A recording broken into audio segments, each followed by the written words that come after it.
Kumusta mga kasimple? And for today's video, ito isi-share ko nga sa inyo kung paano ako magluto ng baked chicken garlic with honey. So ayan, napakasimple lang itong recipe na to at napakadaling gawin at lutuin. Ang ginamit nga natin ay yung chicken breast. So ayan, boneless na po yan. Chicken breast fillet yung binili ko para mas madali siyang i-prepare.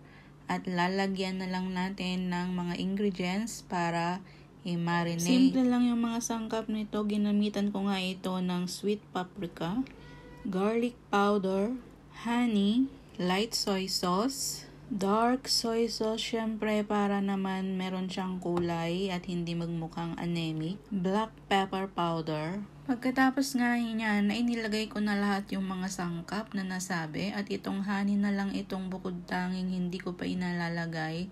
So ayan, inilagay na natin.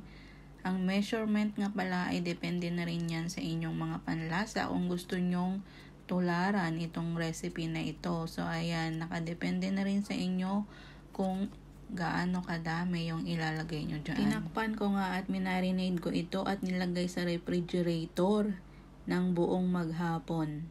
Pang dinner nga kasi ito kaya sa hapon ko na iluluto. So ayan, ready na at nilagay ko na nga sa ating tray.